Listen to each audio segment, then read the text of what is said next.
Hello दोस्तों, आप सभी का स्वागत है आपके अपने YouTube चैनल टीम विशाल एजुकेशन पर। आज है 26 अगस्त 2026 और आज की इस वीडियो में हम जानेंगे 26 अगस्त 2026 के डेली करंट अफेयर्स से जुड़े सभी इम्पोर्टेंट प्रश्नों के बारे में। अगर आप किसी भी एग्जाम की तैयारी कर रहे हैं तो ये वीडियो आपके लिए काफ़ी ज़्यादा यूजफुल रहने वाली है, इसलिए वीडियो को आप शुरू से लेकर एंड तक जरूर देखें क्योंकि हर प्रश्न आपके एग्जाम में काम आ सकता है। तो बिना किसी देरी के चलिए शुरू करते हैं आज के पहले प्रश्न से। पहला प्रश्न है आज का हमारा, हाल ही में 135वें डूरंड कप का खिताब किसने जीता है? तो राइट आंसर हो जाएगा इस प्रश्न का option A, East Bengal FC ने। दोस्तों, ईस्ट बंगाल एफसी ने 23 अगस्त 2026 को 135वें डूरंड कप के फाइनल में मोहन बागान सुपर जायंट को 4-1 से हराकर खिताब जीता है। और सबसे महत्वपूर्ण रिकॉर्ड की अगर हम बात करें तो यह ईस्ट बंगाल का 17वां डूरंड कप खिताब है। इसके साथ ईस्ट बंगाल ने मोहन बागान के 17 खिताबों के रिकॉर्ड की बराबरी कर ली है।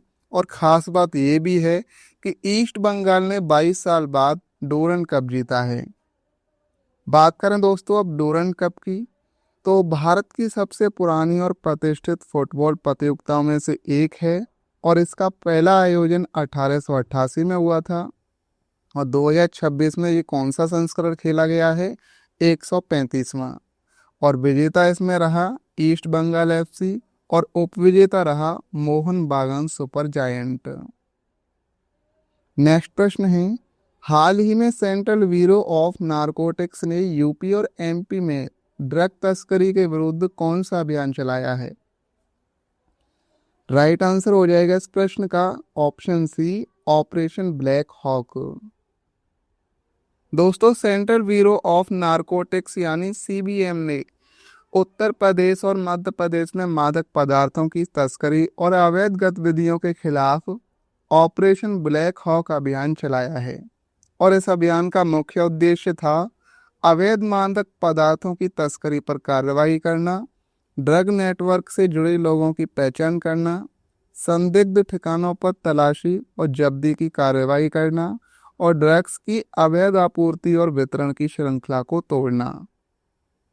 बात करें अब सीबीएन की, तो ये सीबीएन क्या है? तो सीबीएन का नाम है सेंट्रल ब्यूरो ऑफ नारकोटिक्स। ये भारत सरकार के राजस्व विभाग वित्त मंत्रालय के अधीन काम करने वाली एजेंसी है। और इसका मुख्य काम क्या है? तो नशीले पदार्थों और मन प्रभावी पदार्थों से संबंधित कानूनों के प्रवर्तन, विशेष रूप से अफीम की खेती और उससे जुड़े नियंत्रण तथा अवैध गतिविधियों के खिलाफ कार्रवाई करना है। हाल ही में भारत ने पहली स्वदेशी AK-203 राइफल का सफल परीक्षण किया है। AK-203 राइफल का नाम क्या है? तो इसका नाम है दोस्तों शेर। AK-203 के भारत में निर्मित संस्करण का नाम शेर रखा गया है। यह भारतीय सेना के लिए तैयार की जा रही स्वदेशी असॉल्ट राइफल है। AK-203 क्या है? तो अगर हम इसकी बात करें तो AK-203 एक 5.56 इंटू 45 मिमी कैलिबर की असॉल्ट राइफल है जिससे कलाश्री कोग डिजाइन परिवार से विकसित किया गया है। भारत में इसका उत्पादन Indo Russian rifle private limited यानी IRRPL द्वारा किया जाता है। और यह संयुक्त उद्यम भारत और रूस के बीच रक्षा सहयोग का उदाहरण है। नेक्स्ट प्रश्न है, हाल ही में NBSS एंड LUP ने भारत का पहला मिट्टी की बनावट का मानचित्र तैयार किया है। इसका मुख्यालय कहाँ पर स्थित है? राइट आंसर हो जाएगा इस प्रश्न का ऑप्शन सी, नागपुर में। दोस्तों, NBSS एंड LUP का पूरा नाम है national bureau of soil survey and land use planning यानी राष्ट्रीय मृदा सर्वेक्षण एवं भूमि उपयोग नियोजन ब्यूरो। इसका मुख्यालय नागपुर महाराष्ट्र में स्थित है। मिट्टी की बनावट का मानचित्र क्या है? तो मिट्टी की बनावट मुख्य रूप से मिट्टी में मौजूद रेत, गाद, चिकनी मिट्टी के अनुपात पर निर्भर करती है और भारत का पहला राष्ट्रीय मिट्टी बनावट मानचित्र देश के अलग अलग क्षेत्रों की मिट्टी की प्रकृति को समझने में मदद करेगा। इस मानचित्र से फसल के लिए उपयुक्त मिट्टी चुनने में मदद मिलेगी। सिंचाई और जल प्रबंधन बेहतर किया जा सकेगा। मिट्टी में पोषक तत्वों के प्रबंधन में सहायता मिलेगी। भूमि उपयोग की बेहतर योजना बनाई जा सकेगी और किसानों और कृषि वैज्ञानिकों को क्षेत्र विशिष्ट कृषि योजना बनाने में मदद मिलेगी। हाल ही में मिस यूनिवर्स इंडिया 2026 का खिताब किसने जीता है? राइट आंसर हो जाएगा इस प्रश्न का ऑप्शन ए, काजियाह लिज मेजो ने। काजियाह लिज मेजो ने मिस यूनिवर्स इंडिया 2026 का खिताब जीता है। उन्होंने प्रतियोगिता के फाइनल में विजेता बनकर भारत का प्रतिनिधित्व करने का अधिकार हासिल किया। यह खिताब क्यों महत्वपूर्ण है? तो मिस यूनिवर्स इंडिया भारत की राष्ट्रीय सौंदर्य प्रतियोगिता है जिसके विजेता को अंतर्राष्ट्रीय मिस यूनिवर्स प्रतियोगिता में भारत का प्रतिनिधित्व करने का अवसर मिलता है। नेक्स्ट प्रश्न है, हाल ही में 18वां ब्रिक्स एकेडमिक फोरम कहाँ पर आयोजित हुआ है? क्या लखनऊ में हुआ है, पुणे में, बेंगलुरु में या फिर कोलकाता में हुआ है? इस प्रश्न का राइट आंसर हो जाएगा दोस्तों ऑप्शन ए, ये लखनऊ में आयोजित हुआ है। दोस्तों 18वां ब्रिक्स एकेडमिक फोरम 2026 का आयोजन लखनऊ उत्तर प्रदेश में किया गया है। यह भारत की ब्रिक्स अध्यक्षता 2026 के तहत आयोजित महत्वपूर्ण बैठकों में से एक है। अगर हम बात करें कि ब्रिक्स एकेडमिक फोरम क्या है, तो ब्रिक्स एकेडमिक फोरम में ब्रिक्स देशों के शिक्षाविद, शोधकर्ता, विशेषज्ञ और नीति विश्लेषक एक साथ आते हैं और इसका उद्देश्य अलग अलग क्षेत्रों में ज्ञान, शोध और नीति संबंधी विचारों का आदान प्रदान करना है।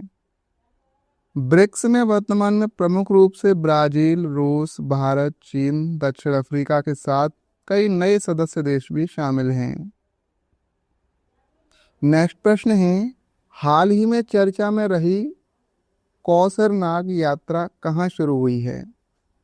इस प्रश्न का राइट आंसर हो जाएगा दोस्तों ऑप्शन सी, ये जम्मू कश्मीर में शुरू हुई है।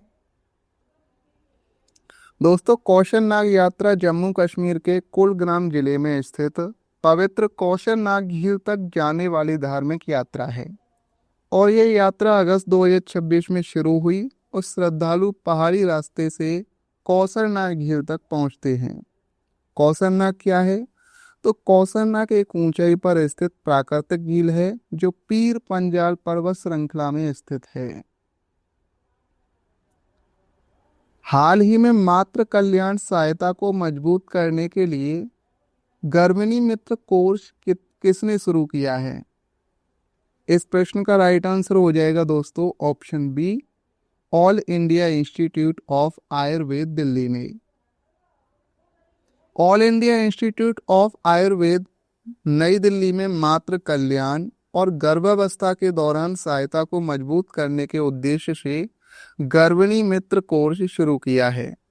अब बात करें कि गर्भिणी मित्र का मतलब क्या है, तो गर्भिणी का जो मतलब है वो होता है गर्भवती महिला और मित्र का मतलब होता है सहायता करने वाला।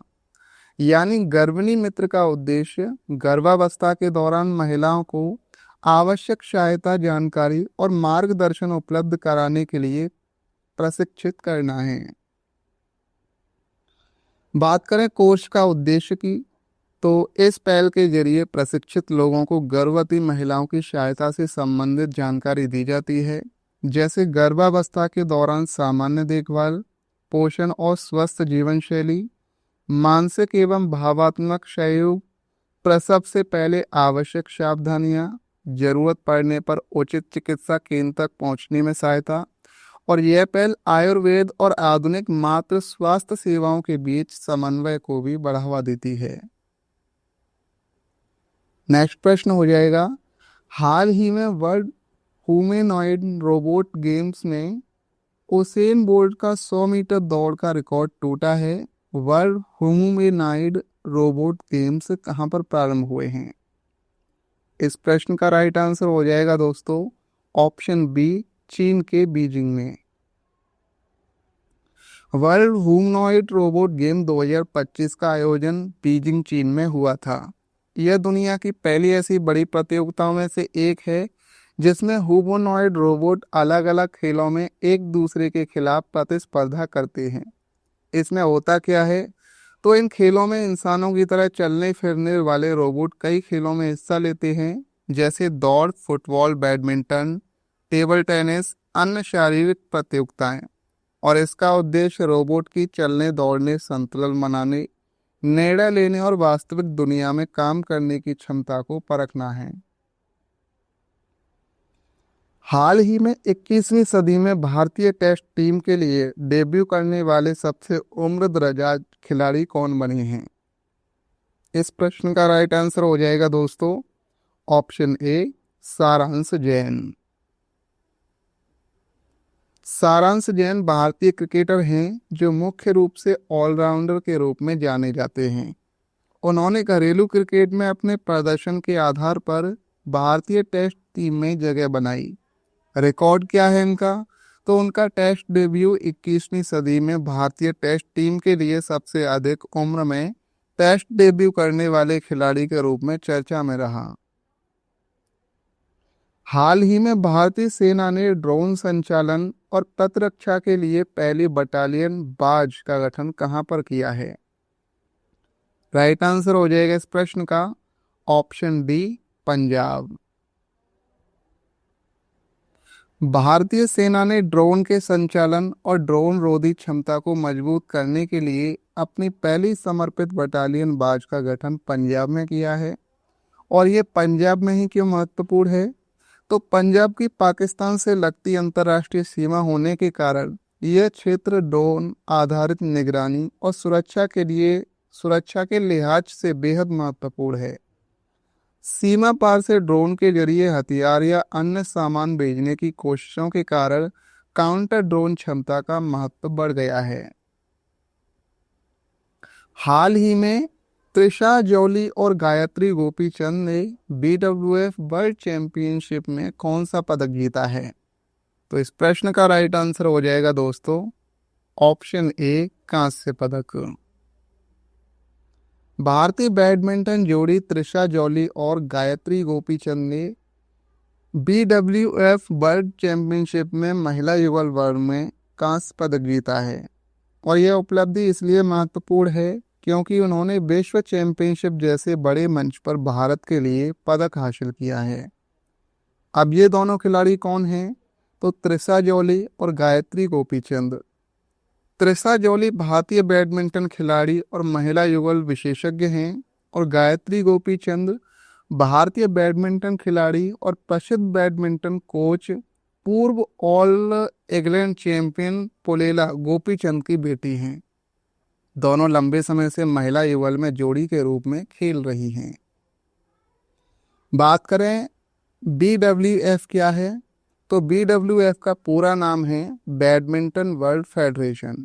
ये अंतर्राष्ट्रीय स्तर पर बैडमिंटन के लिए सर्वोच्च शासी संस्था है और BWF वर्ल्ड चैंपियनशिप बैडमिंटन की सबसे प्रतिष्ठित व्यक्तिगत विश्व प्रतियोगिताओं में से एक है।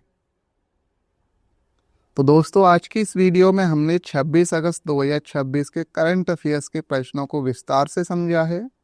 अगर ये वीडियो आपके लिए हेल्पफुल रही हो तो वीडियो को लाइक करें, शेयर करें और चैनल को सब्सक्राइब करना ना भूलें।